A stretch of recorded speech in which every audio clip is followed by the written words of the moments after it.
JSSC के परीक्षा में आरक्षण के मामले में झारखंड हाईकोर्ट में एक याचिका दाखिल की गई थी। उस याचिका पर आज सुनवाई हुई है। सुनवाई में क्या कुछ बातें निकलकर सामने आई, इस मसले पर बात करने के लिए हमारे साथ अपराजिता भारद्वाज हैं, जो झारखंड हाईकोर्ट की अधिवक्ता हैं। इन्होंने बहस किया है। बहस में क्या कुछ बातें निकलकर सामने आई, इन्होंने अपनी तरफ से क्या कुछ पक्ष रखा। मैडम, पहले तो ये बताइए कि मामला क्या है और आज सुनवाई में क्या कुछ हुआ। जी, ये मामला है जो झारखंड स्टाफ सिलेक्शन कमीशन के एग्जामिनेशन में जो 2021 में नई नियमावली बनी गई है, उसमें कुछ नए प्रावधान आए हैं जिसे हमने असंवैधानिक ठहराया है। उन जो प्रावधान है उनमें से एक प्रावधान यह लाया गया है कि इस एग्जामिनेशन में वही छात्र बैठ सकते हैं जिन्होंने 10th या 12th की परीक्षा झारखंड से की हुई हो।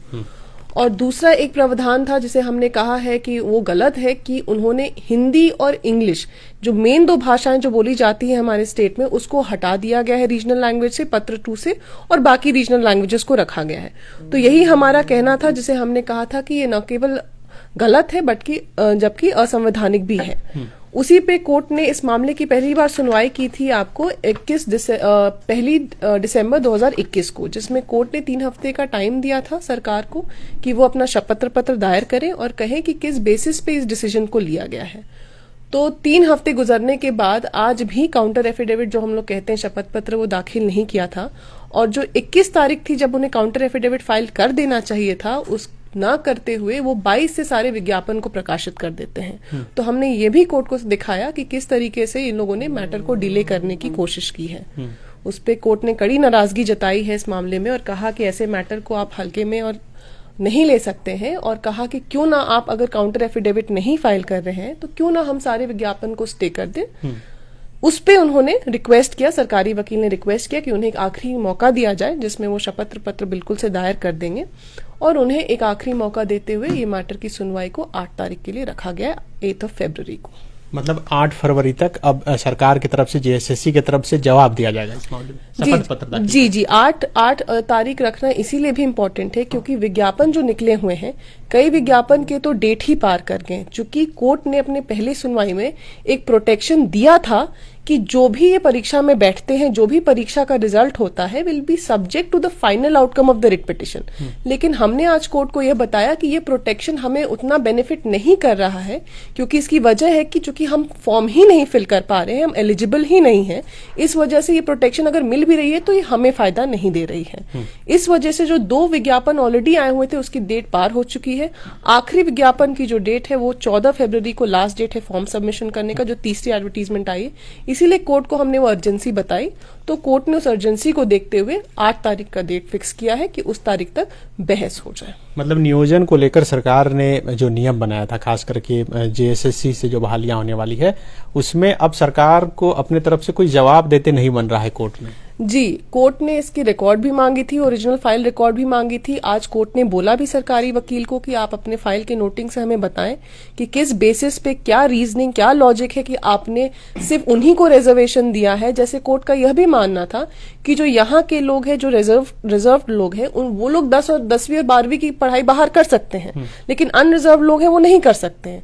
तो इसके पीछे की वजह क्या है? कोई वजह तो होनी चाहिए कि आप ऐसा कर रहे हैं। हिंदी और इंग्लिश ऐसी भाषाएं हैं जो अधिकतर हर जगह बोली जाती है, हर स्कूल में पढ़ाई जाती है, और सरकारी कार्य भी इसी भाषा में होते हैं, चाहे वो हिंदी और इंग्लिश। तो ऐसे 2 मुख्य भाषाओं को हटा के बाकी रीजनल लैंग्वेज को रख के, तो इसके पीछे की मंशा क्या है, वो मंशा भी कोर्ट को ये लोग नहीं बता पाए अपनी। अच्छा, ये सिर्फ हिंदी और अंग्रेजी को जो रीजनल लैंग्वेज है उससे हटाने का मसला था, या फिर जो यहाँ के लोकल हैं, ऐसा कहा गया था कि जो मैट्रिक और ग्रेजुएशन यहाँ से किए हैं वो जो जनरल कैटेगरी के हैं उन्हीं को ही रिजर्वेशन दिया जाएगा। इस पर भी सवाल खड़ा हो रहा है। जी, दोनों ही बातों को हमने कोर्ट में चैलेंज किया है। हमने कहा है कि 10वीं और 12वीं में जो आप लोग ला रहे हैं रिस्ट्रिक्शन, वो असंवैधानिक है, आर्टिकल 14 और 16 का साफ तौर से उल्लंघन है।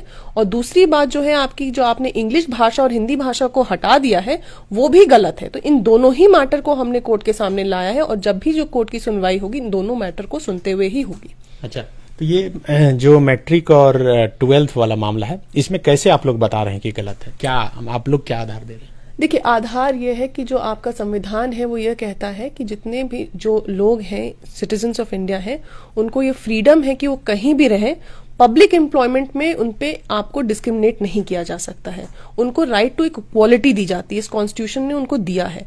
तो अगर आप बोल दे रहे हैं कि जो लोग झारखंड से ही 10th और 12th किए हो वही लोग पार्टिसिपेट कर ले, अब जैसे मैं आपको एग्जांपल देती हूँ कि बहुत लोग होते हैं जो 10th आप लोगों ने झारखंड से किया, लेकिन इंजीनियरिंग की पढ़ाई के लिए कुछ लोग कोटा चले जाते हैं, वहां इंजीनियरिंग की पढ़ाई करते हैं, वहां अटेंडेंस होता है और 12th की पढ़ाई वहीं पे करते हैं। तो भाई 12th का एग्जामिनेशन आपने दिया तो मूलतः वो है झारखंड के, बट जस्ट बिकॉज उन्होंने 12वीं की परीक्षा बाहर रह के की है तो आप झारखंड में उनको कैसे बोल सकते हैं कि वो यहाँ के नौकरी के लिए अप्लाई नहीं कर सकते हैं? है तो वो यहीं के नागरिक, डोमिसाइल तो उनका यहीं का है। तो ये ही को हम लोग बोल रहे हैं कि सरासर असंवैधानिक है। किसी और स्टेट में क्या ऐसा नियम है कि सिर्फ झारखंड में ही पहली बार? नहीं, अब तो सरकार के जो अधिवक्ता है उन्होंने कहा है कि ये जो नियमावली उन्होंने बनाई है वो बाकी स्टेट में की नियमावली को देखते हुए बनाई है। उस पे कोर्ट ने कहा भी है कि हमें उस बाकी स्टेट में जो दिखाइए, और दिखाइए ही नहीं, बाकी स्टेट की नियमावली से झारखंड तो नहीं ना बाइंड हो सकता है। झारखंड की अगर अपनी नियमावली अगर इन्होंने बनाई है और उसको चैलेंज किया है तो इनको अपने बेसिस पे उसको डिफेंड करना, ना कि ये कह के कि यहाँ पर भी वो नियमावली है या कर्नाटका में है या केरला में है। तो बाकी जगहों से झारखंड को इस तरीके से नहीं बाइंड किया जा सकता है कि बाकी शहर में है तो आप यहाँ पे भी लागू करिए। आपको एक वजह बतानी होगी कि आप किस बेसिस पे ये रिस्ट्रिक्शन ला रहे हैं, जो सरासर असंवैधानिक है। तो आपको क्या लगता है कि 8 फरवरी को जब उनके तरफ से कोई जवाब आएगा उसके बाद कोर्ट इस मामले में फैसला सुना सकती है कि ये मामला और अभी लंबा जाएगा? देखिए, हम तो पूरी कोशिश करेंगे, हमारा आग्रह भी कोर्ट के सामने यही होगा कि जल्द से जल्द इस मामले की सुनवाई हो जाए, क्योंकि देखिए कुछ भी होता है, एग्जामिनेशन जो विज्ञापन वो लोग दे रहे हैं उसके बाद एग्जामिनेशन कंडक्ट करेंगे। अब उसके बाद मान लीजिए अगर ये केस लंबा खिंचता है, उसके बाद कोर्ट का फैसला आता है। मैं ये नहीं कह सकती आज के दिन में कि कोर्ट का फैसला किस तरफ आएगा, लेकिन अगर मैं 50% मान के चलूं कि अगर हमारे पक्ष में आएगा तो इतनी एडवर्टीजमेंट कैंसिल होंगी, कितनी एग्जामिनेशन कैंसिल होंगी। तो हमारा आग्रह कोर्ट को यही रहेगा कि आप इसकी मामले की सुनवाई जल्द से जल्द कर दी जाए। और ये न केवल एग्जामिनेशन कैंसिल करने की बात है, कितने विद्यार्थी हैं जो ये भर ही नहीं पा रहे हैं फॉर्म, तो वो वहां पे भी एट लॉस हो रहे हैं, उनको अपना फ्यूचर नहीं दिख रहा कि हम पार्टिसिपेट कर पाएंगे नहीं कर पाएंगे। तो इन सारी चीजों को देखते हुए हमारा कोर्ट से यही आग्रह होगा कि जितनी जल्द से जल्द इस पे सुनवाई कर दी जाए। तो बिल्कुल, अब अगली सुनवाई जो है 8 फरवरी को होगी। आपको याद होगा कि इससे पहले जेपीएससी के मामले में भी जो रिजर्वेशन मामले में सुनवाई चल रही थी, कोर्ट ने जवाब मांगा था, जवाब देते जब नहीं बना तब 28 जनवरी से जो परीक्षा होनी थी उसे स्थगित करना पड़ा। अब उस मामले में भी सुनवाई 15 फरवरी को होनी है।